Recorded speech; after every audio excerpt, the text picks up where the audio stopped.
What if I told you that the worst day of your life could actually be the beginning of something extraordinary? That the moment everything falls apart might be exactly when your real story begins? Picture this. You wake up on your 18th birthday, and instead of cake and candles, someone hands you a trash bag and tells you to pack your entire life into it. That's exactly what happened to one young woman, and what she discovered 3 weeks later would change everything. But I'm getting ahead of myself. Let me start from the beginning, because this story gets wild. So there's this girl, right? Let's call her Aisha. She's been bouncing around the foster care system since she was 3 years old. 7 different homes in 15 years. And here's the thing about foster care that nobody really talks about. The second you turn 18, you're done, finished. The system just stops caring. There's no graduation ceremony, no safety net, no good luck out there. You get a garbage bag for your stuff and a couple $100, and that's it. Welcome to adulthood. That's how Aisha's 18th birthday started. 7 in the morning, no warning knock. Just a social worker standing in her doorway with that same tired expression she always wore. The woman didn't even try to fake enthusiasm. Just handed over a black trash bag and said, "You've got 2 hours. 2 hours to pack up 15 years of existing. 2 hours to say goodbye to the only stability she'd ever known, even if that stability was pretty shaky to begin with. Now, Aisha knew this was coming. She'd been counting down the days like a prisoner marking time on a cell wall. But here's the difference between knowing something's going to happen and actually living through it. Knowledge doesn't prepare you for how it feels. She sat there on that worn-out mattress, staring at the plastic bag on the floor, and realized this was it. Everything she owned, everything she was, had to fit inside that bag. What did she pack? Not much, honestly. Some clothes that had seen better days, a toothbrush, and this one paperback book she'd read so many times the spine was basically held together by hope and prayer. No photos, no souvenirs, nothing to prove she'd ever belonged anywhere. Because she hadn't. That's the brutal truth of it. At the front desk, they handed her an envelope. Inside, $250 in crumpled bills. They called it transition assistance, which is a fancy way of saying, here's some money that won't even cover rent anywhere. Good luck not being homeless. The social worker slid some paperwork across the counter about picking up forwarded. Mail at the post office. Standard procedure, she said. Standard procedure for throwing away human beings, apparently. By noon, Aisha was standing on the sidewalk with that garbage bag slung over her shoulder, watching the only door she'd ever come through regularly swing shut behind her. And just like that, she wasn't the system's problem anymore. She wasn't anybody's problem.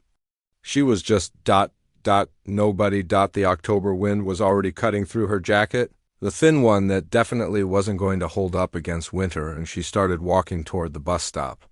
No plan, no family to call, no friends with couches to crash on.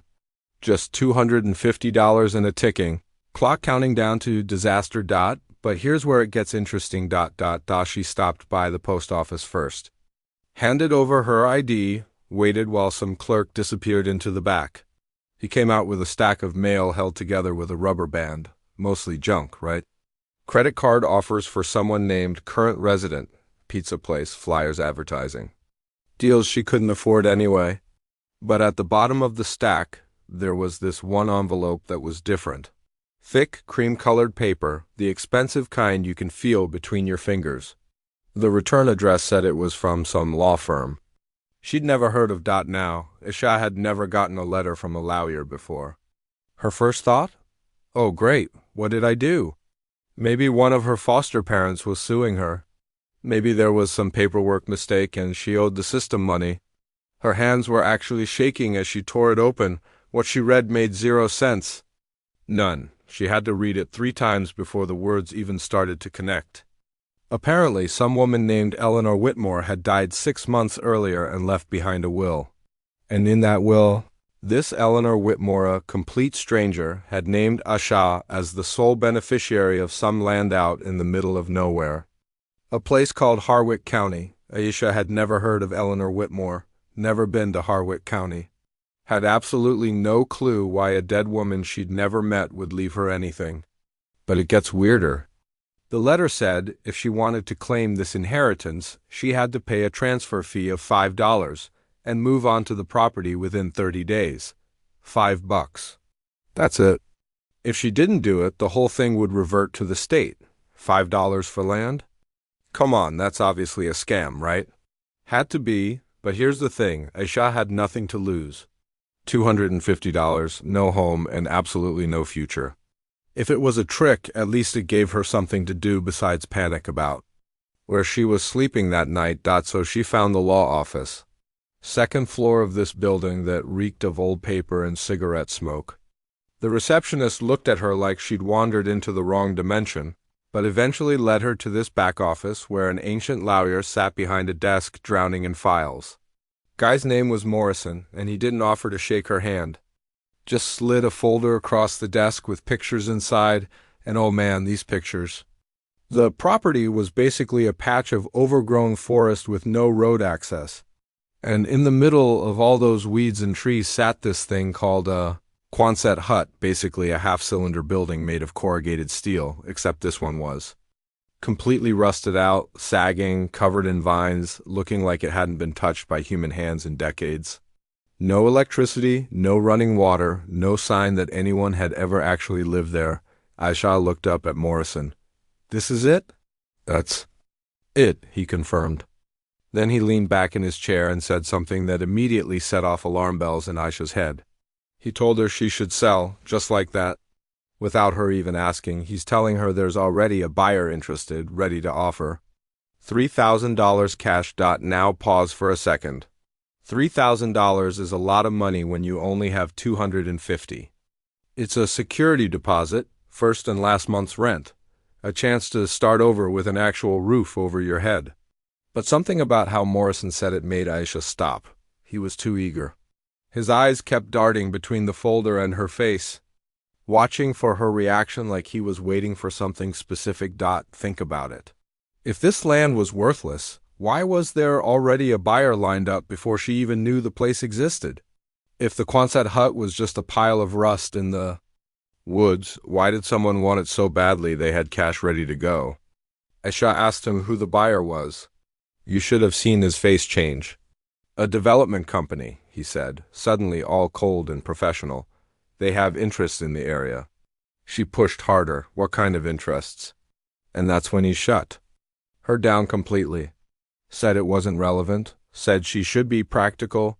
Said a young woman in your situation had no business trying to live in the middle of nowhere with no resources.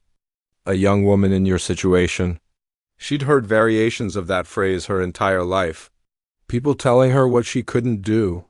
People deciding what was best for her without asking what she wanted. People putting her in boxes she never asked to be in. She looked at those photographs again. The rust, the overgrown trees, the absolute isolation. It was genuinely the ugliest, most hopeless thing she'd ever seen. But it was hers. For the first time in 18 years, something in this world had her actual name on it. I'm not selling, she said. Morrison stared at her like she'd just announced she was flying to Mars. She pulled out a crumpled $5 bill, placed it on the desk between them, and said, I'm claiming the inheritance. Where do I sign? The lawyer's face went through this whole journey of emotions, surprise, irritation, something that almost looked like fear. He opened his mouth like he wanted to argue, then closed it again. Finally pulled out the paperwork and told her where to sign. The pen felt heavier than it should have, like she was writing something permanent into reality itself. When she finished, Morrison gathered up the papers without looking at her. His jaw was tight, his movements stiff. Told her the deed would be processed within a week, then said, I hope you know what you're doing, Miss Carter. She stood up, grabbed her garbage bag, and said, So do I. Walking out of that office into the gray afternoon, the wind was still cold and she still had nowhere to sleep that night. But for the first time ever, she owned something. A piece of land in the middle of nowhere. A rusted hut everyone said was worthless. She had no idea why Eleanor Whitmore had chosen her or what was waiting in Harwick County. But she was about To find out, the bus dropped her off at the edge of a dirt road 8 miles from the nearest town. From there, she walked. The October air was damp and freezing, and the path kept getting narrower until it basically disappeared into brush and fallen branches. By the time she found the property, her shoes were soaked through, and her legs ached from climbing over roots and rocks. The Quonset hut looked even worse in person. The steel was orange with rust, half the windows were shattered, the door hung crooked on its hinges. When she pushed it open, the smell hit her: mold and rotting leaves and years of abandonment. The floor was just dirt covered in debris. The ceiling had holes where rain had eaten through the metal. She stood in that doorway for a long time, garbage bag hanging from her shoulder, trying to convince herself this was better than sleeping under a bridge. That first night was the longest of her life. No blankets, no fire, no light except moonlight through broken windows. Wind howling through gaps in the walls, strange sounds echoing from the forest. She curled up in a corner with her jacket pulled over her head and told herself she'd survived worse. She wasn't actually sure if that was true, but here's what happened next. By the end of the first week, Aisha had learned things she never thought she'd need to know. How to collect water from a stream a quarter-mile away and carry it back in an old rusted bucket. How to gather dry wood and build a fire that lasted through the night. How to patch roof holes with plastic bags and duct tape bought with her last few dollars. She also learned that the people in town wanted absolutely nothing to do with her. The first time she walked into the general store, the owner, this heavy-set guy with a red face, just stood behind the counter with his arms crossed and said, "We don't serve your kind here." That hit different. Aisha had experienced prejudice before, but this was personal. He wasn't just looking at her skin. He was looking at her like he knew exactly who she was and where she lived. She left without buying anything. On the walk back, a pickup truck full of young guys slowed down beside her. They hung out the windows shouting things she tried not to hear. One threw an empty beer can at her feet. "Go back where you came from." Someone yelled. She kept walking. Didn't look back, but then something strange happened. A few days later, she woke up to find a bag sitting outside her door. Inside was food: canned beans, crackers, peanut butter. Also a wool blanket, old but clean. She looked around but didn't see anyone. Just trees swaying in the wind. It happened again 3 days later. More food, thick socks. The third time, Aisha was ready. She hid behind a tree near the edge of the property and waited. Just before dawn, this old woman emerged from the woods, white-haired, stooped over, carrying a canvas bag. She placed it by the door the same careful way she must have done before. Aisha stepped out. "Who are you?" The old woman turned. Her face was weathered and lined, her eyes holding something Aisha couldn't quite read. Fear, maybe, or sadness. "You shouldn't be here," she said, her voice thin and cracked. "Why not? This is my land." The woman shook her head slowly. "You don't understand what you've walked into?" Before Aisha could ask what she meant, the woman disappeared back into the trees. Aisha tried to follow, but the old woman knew those woods way better. Within minutes she was gone. 2 weeks passed. The weather got colder. Aisha started to feel like she might actually survive until spring. She'd established a routine: water in the morning, firewood in the afternoon, repairs whenever possible. The Quonset hut was still a wreck, but it was starting to feel livable. Then the black car arrived. She heard it before she saw it. The rumble of an expensive engine totally out of place on that rough dirt path. A sleek sedan rolled to a stop. The driver's door opened, and out stepped this guy in a gray suit. Polished shoes, perfectly styled hair, leather briefcase that probably cost more than everything Aisha owned combined. "Miss Carter," he said with a smile that didn't touch his eyes, "my name is Bradley Shaw. I represent Whitmore Holdings. May I have a moment of your time?" Aisha crossed her arms. "What do you want?" Shaw glanced at the Quonset hut, his expression carefully neutral. "I understand you recently acquired this property. My clients are interested in purchasing it from you." "It's not for sale. Perhaps you should hear our offer first." He opened his briefcase, pulled out a folder. "Whitmore Holdings is prepared to pay you $50,000 for the land. Cash, no conditions." 50 $8,000. The number hit Aisha like a physical force. That was more money than she'd ever seen in her life. Enough to rent an apartment. For years, enough to go to school. Enough to build an actual future, but something was wrong. She could feel it in how Shaw was watching her, how his smile stayed frozen on his face. Morrison had offered $3,000.